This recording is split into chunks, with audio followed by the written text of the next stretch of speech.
So hi guys, welcome to today's YouTube channel. Today I'll be talking about motherhood as it affects um, ladies.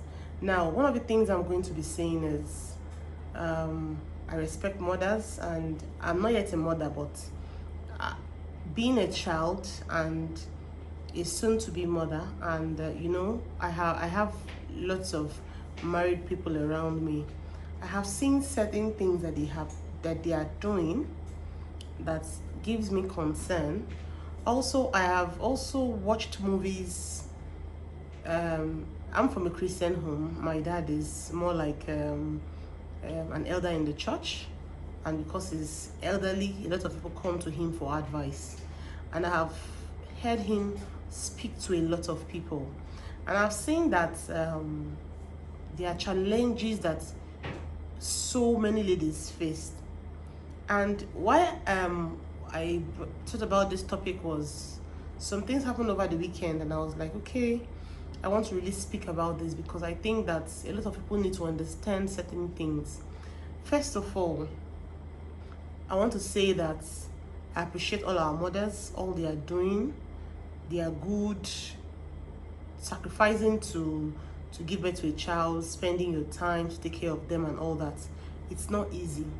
Well, I also want to say this because first of all, if you happen to be a mother and it's because you were raped, or I don't know what other example to use. I'm not in support of people who give birth outside marriage, but these things happen because even to the best of us, you can be a good Christian, God forbid something happens and you sleep with a man. Every other person has been doing it, they've not taken it, and you do it just once, and before you know it, you get pregnant. I'm not talking about these people. I'm talking about people who intentionally either get married and get pregnant. An intentional act, not because you got married and suddenly you were not planning to give birth yet, but as you got in, you had sex with your husband and you took in. That's a different thing. I'm not trying to give excuse to these people though. I'm talking about people that got married and said, okay, now I'm married, I want to give birth. Because I've seen people that have also gotten married and say, okay, you know what, I want to take 2 years, I want to enjoy my husband, I think I want to be mentally mature to have children, I want to do this, I want to do that, I want to put this in place. A lot of people, mainly young ladies, I'm sorry to say, go into a relationship with a man, for some reason, because every lady has this sixth sense that when a man likes you, when things are not adding up, when he's not ready to digest and accept that you can be his will to be wife, that is his soon to be wife. Then you go into a relationship with him. Some ladies go as far as using kaya mata. If you're watching this video from outside the country, kaya mata is like a voodoo magic that they purchase from some vendors to enhance their relationship or marriage with or sex. Somewhat like that, for the man to like them more or prefer them to other women. Now, most girls or ladies go to the extent of using pregnancy to tie a man down when you know in your heart of hearts that a man that does not like you does not like you. There is nothing you are going to do or will do that will make a man love you when you know that he doesn't love you. If you are dating a man and he's of marriageable age, his finances are intact, everything that should make him a man is there, and he has not opened his mouth to propose to you, that is indecision. Indecision thereby tells you that this man does not have you in mind. So you going to get pregnant for him, not mistakenly, intentionally. And I was talking to someone and someone was saying, it's possible that it is mistakenly. No, I'm talking there are girls that intentionally sleep with a man for them to get pregnant them. I've heard of where my guy friends tell me, they had sex with one lady, and this girl, when they were about to come, the girl refused them to come outside, and they held them. I'm saying this because it's painful. You understand? If you are intentionally, if you may enjoy this part of it, maybe like you allowing a man to come inside of you during sex. I'm not saying this is not a sex topic. I'm driving somewhere as that's how it relates and affects children. If that is what you enjoy, but you're going to take care of yourself to prevent you having a child, that is fine. But if you are doing that intentionally to tie down a man, not bearing in mind the child you are giving birth to, it is wickedness. A lot of children are being given birth to today, and they are suffering from what they did not know, the sins of their mother, the sins of their father, the sins of their relative. And you know, these things can be very difficult at times for children growing up, because when you grow up in a background where you don't have your father, you don't have your mother, it affects the child's upbringing. And for children, there must be a balance. The child needs to have the father and have the mother. Now, I'm not, there's a place for where, okay, something happens and maybe the father or mother is no more. Then you know that it is one parent. Not that the both of them are alive and they are not involved in the child's life. That is very wrong. For a female child, the female child needs her father's accolade. Like, the father needs to be very present in her life. The first love that anybody would show her outside her mother, which is normal, like the father should be there. The first man to tell her I love you should be her father. The first man to tell her how pretty you are is her father. The first man to affirm her as a woman is her father. And if a child is given birth to, and the child is a lady or a girl child, and the father is alive, not that the father is dead, and she doesn't have that part of her father, if that child grows up, you will see that there is something that affects or is broken about the child. It's not because the child has not, the mother did not train the child well. Somehow, you would see that this affects the child. Now, if it is a man also needs both the loving side of his mother and the disciplined hand of his father, or either ways, because sometimes they switch. The father is the soft one and the mother is the hard one, but you still need the father figure.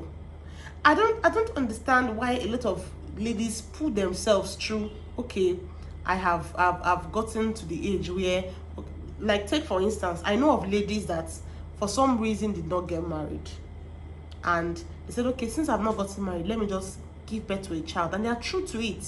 They are taking care of the child as comfort.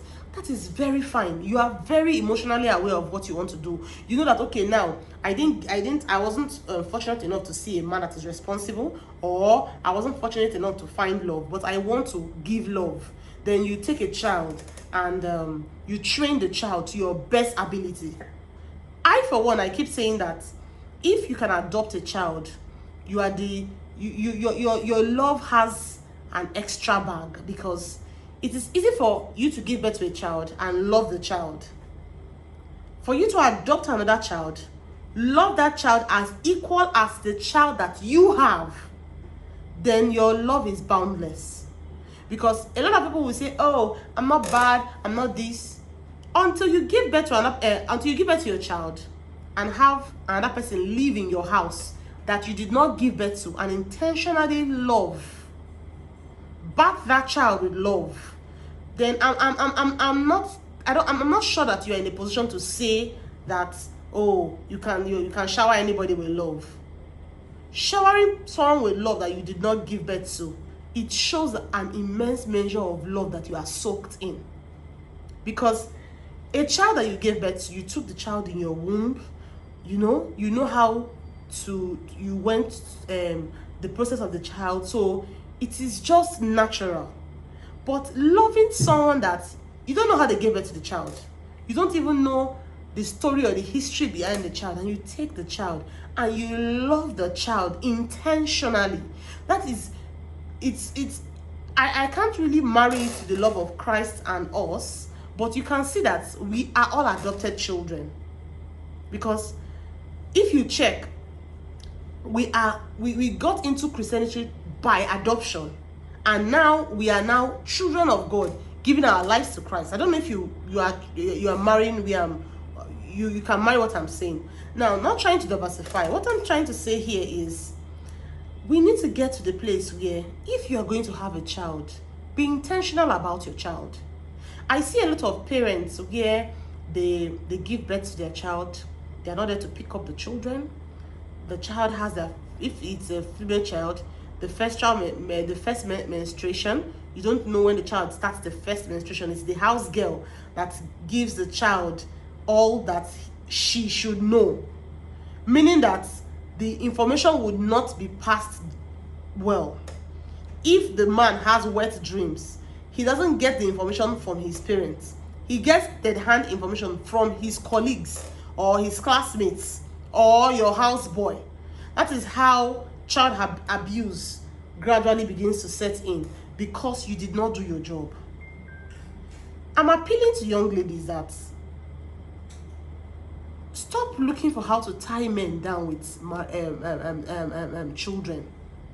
A man that wants to marry you will marry you. If you are trying to use a child to tie a man down, you are not just dealing with yourself. You are dealing with an innocent being that you have brought into this world intentionally to achieve your selfish purpose and destroy that human being's life.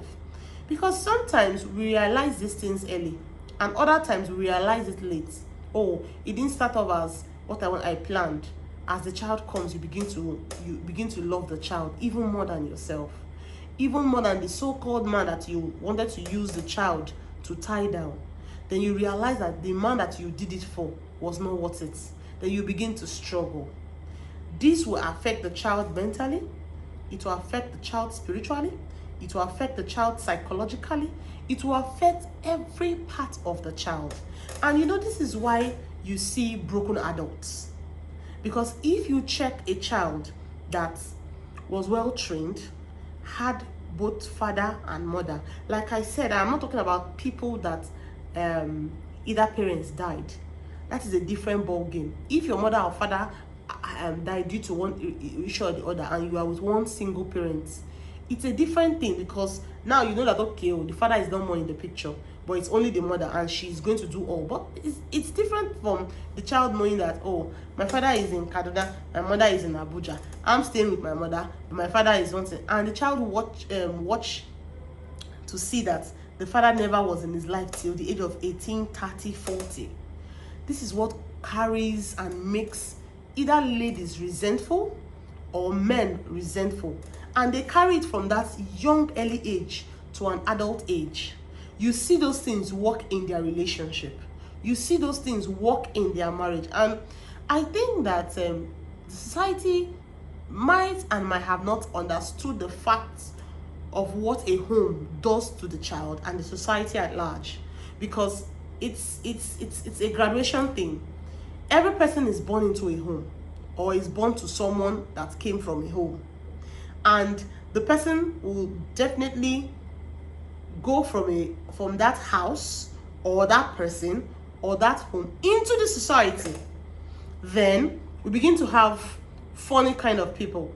You're driving, someone tried to hit you. You see him shouting. You see him, I realize that some attitudes are not just things that just came up even due to peer pressure. It came from defense. It came from a place of depth, and it might not be like, oh no, maybe the person is angry or having a bad day. It might not even be that. I have sat to speak with a lot of people, and I have seen that whatever made them who they are is as a fraction of what they were and where they are coming from. So what I'm trying to say here is, if you are not mentally stable, yet you can be a successful person, you can be well achieved, you can be married, you can be single, but if you know that you are not mentally there or ready to have a child, please don't. Because you are just bringing in, it's just like a dustbin. You're just bringing in humans into the world and dumping them. We are not animals. Human beings have process. They are process for everything. When you give birth to a child, you nurture the child's spirit, the child's soul, the child's body, the child's mental capacity. And this is how the child graduates. So if the child has soul, body, mentally is not there, something is missing. If the child's mental state is filled, the soul is filled, but the body is not filled, something is missing. And for there to be a nice person, welcomable and presentable to the world, you understand, the child must be complete. And you know, this is why I keep telling people that I pity our generation, because it's unfortunate that parents that should have sown seeds did not sow. I was in the kitchen one day and my mom was telling me, oh, that there's this article that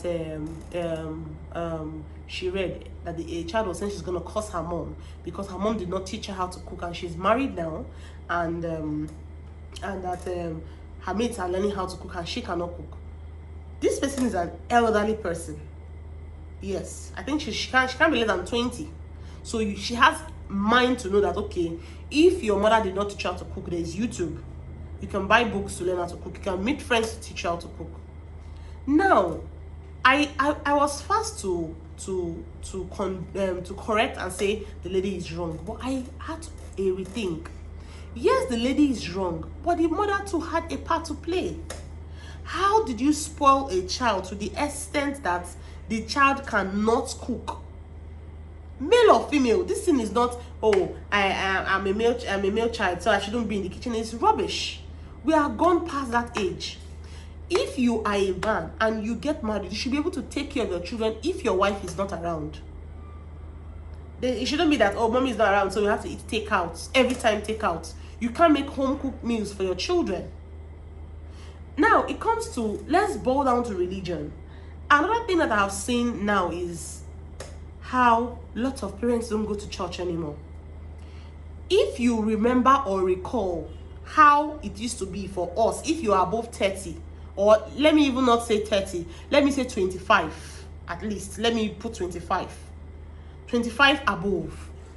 You recall, and you are from a Christian home, every single Bible verse that you, at least your first 10 Bible verse that you knew them when you were in Sunday school. They call it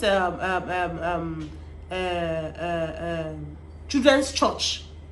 Every Bible verse that you knew it then. When they will use one Bible verse to sing one song. There's this song I used to sing. I am the light of the world. We learned it from the Bible. This other song, let your light so shine before men that they may see your good works and glorify your Father in heaven. These memory verses are things that I learned in camp. It doesn't mean that as a Christian or a child of God now I don't read the Bible. I read. But most of the things that I've gotten into my skull and my head are things that I learned when I was still a child. If you read the book of Corinthians, there's a place in the book of Corinthians that said that it spoke basically about how a Christian life should be. And it said a lady that is single, she's unto herself. But once, that's when you can do the work of God. But once you are married, you start doing worldly things, because worldly things doesn't mean sinful things. So it means you have to take, your time that you have is not more for yourself, it's for your husband, it's for your children. So it is, if you have 24 hours in a day, which all of us have, you will now be spending maybe 4 hours for yourself and God.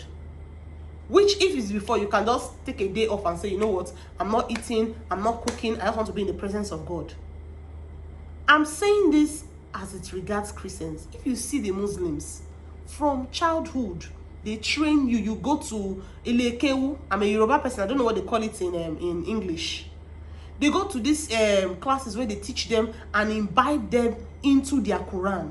I wonder how Christian parents that know what is at stake in the Christian world, in the kingdom of God, what is at stake, that soon Christ is coming.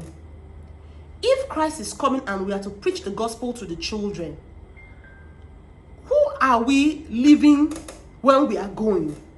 Because most children now don't even understand the word of God. Most children don't understand the word of God. So I think that our parents are lacking. I used to have a friend. We got close and my mom became wary of her. And she said something to me one day. She said, "This your friend, she's a Christian, right?" "Yes." He said, "But why does she always tell you that she doesn't want to go to church and she doesn't go to church? Even the Bible says we should not neglect the gathering of the brethren." I used to think at some point that what my mom used to say, you know, sometimes you'd be like, all these people, they're just talking jazz, all these old people, they don't know what they are saying. But as I grew in faith, as I faced my own demons, as I faced the world at large, I realized that you need the word of God to keep you grounded. Because there's sometimes where you are going through one thing or another. When you get into the church, that day it will look as if maybe the Holy Spirit or God had gone to go and tell the pastor that, "See, one of my daughters is coming. She needs you to speak to her. Speak to her." And the whole preacher that day will look as if it is for you. And you will feel revived, you will feel re-energized, and you will leave the church. Parents don't longer go to church. And I'm asking myself, how? Why are we neglecting our children? What is happening? And that is why now it is easy for a child to say waka. In those days we used to do it. But hey, you talk waka for your mama bad day. Now slap they go use wipe you, your head go reconstruct. You cannot say waka or you are stupid. You know, I remember growing up and I never, not because I'm on television or I'm on YouTube, anybody that knows my father and my mother will know that my father hardly says someone is stupid or is foolish. Now I say it. And I'm at the place where I'm asking God, "Father, help me. I want to stop saying that." I struggle with it a lot because I want to do better. The parents that gave birth to me don't do that. And that is why I see it as something that is not good. In a normal world, it's nothing. Not stupid person, foolish person. Yes, it's normal. So my thing is, if you, the father and mother, you don't go to church, your children claim to be Christians, how do they show the world that they are the light of the world? Parents, please. Ladies, please. It is okay to be married and not have children if you are not ready to. It's not a do or die affair. It is in Africa that we say, he must born. No.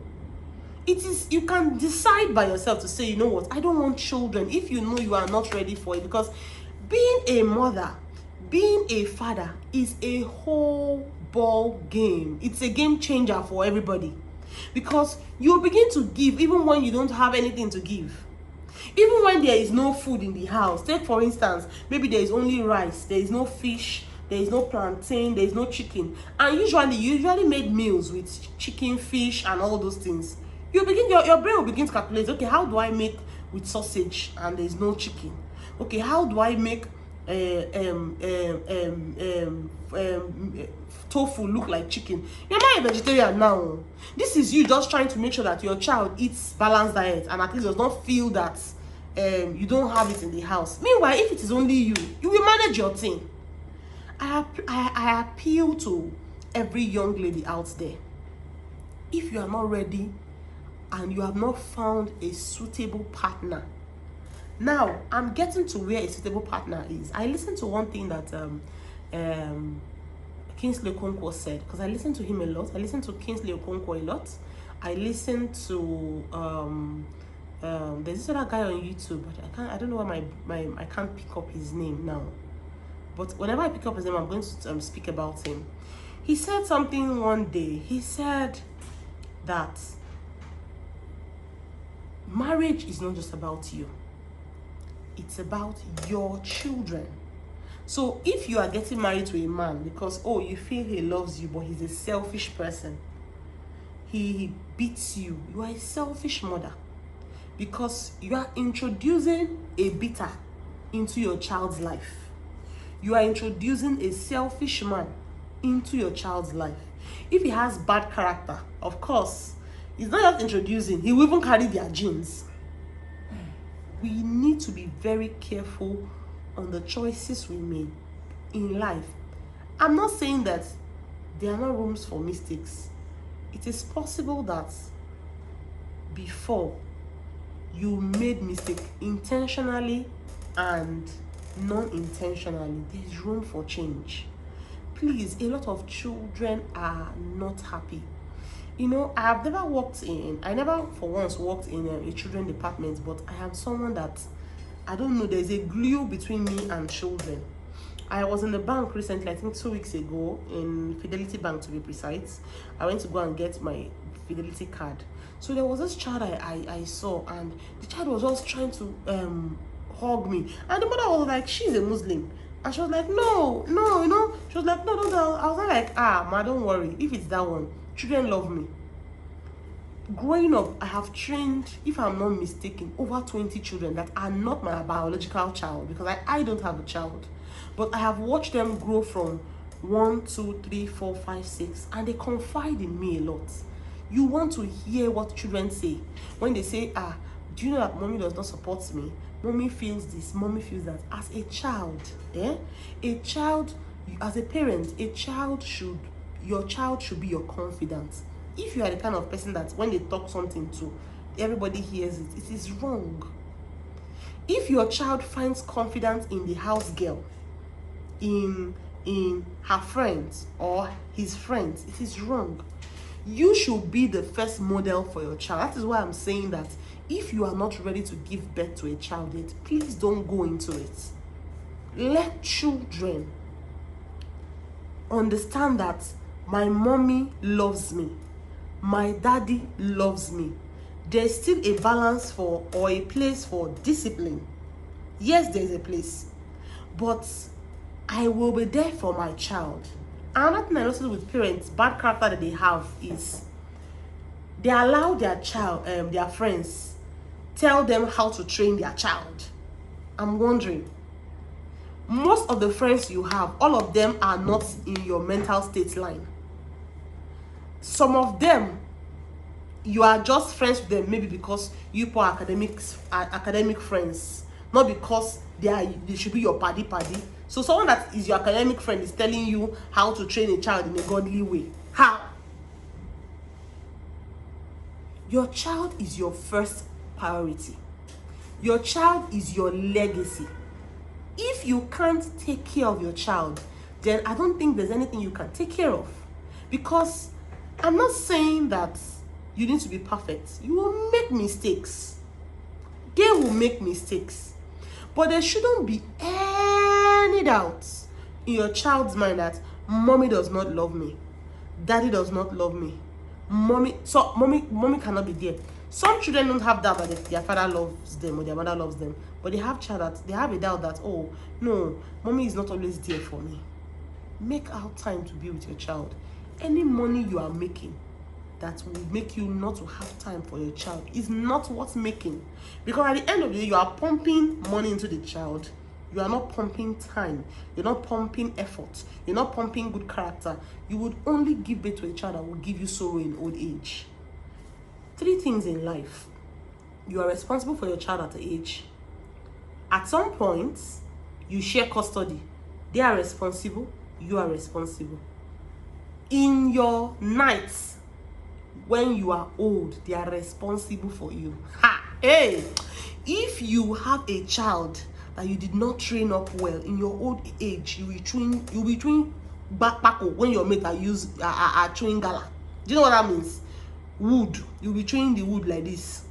As food though, your mate are chopping gala and meat pie. They are taking care of them. Hey, mommy is this, mommy is that. You tell them, come on, get out of here. It is because you did not sow into that child's life. So please, this is where I want to end my video. I hope that I'll be able to do a second video about this and speak more elaborately doctrine about this. Please and please and please, for every child that God has given to you, you must be accountable for them. So if you know that you can, your mental capacity or your mind can only carry 2, born 2, no born 5. If you know that you can born 5, be prepared to be accountable for them, because as Christians, this is my page. You know that as I want to do, I want to be a Christian, but I still want other people that are not Christians to listen. But if you are a person, I hope that this can get to you, because me, I'm a Christian. There is no way I can do without speaking about God, because I don't even see how it is. You must be accountable for these children, and we are all not going to live in this world forever. At some point, we are going to transcend. We're going to leave this world. You should be accountable for your children, understanding that these children are God's given gifts, and that you are preparing a society from your child. The Nigeria that is bad today, and people born the children will make them bad. If they had good home training and they collected the home training, they won't be in government seats eating government money and being there. Because there are still people that are not born again, trust me, that are grounded and that are not taking government money. They are principled people. I hope I'll see you next time on this, my vlog. Thank you for watching. I know this video was long. Thank you for subscribing. Please do subscribe. Thank you. See you next time. Bye.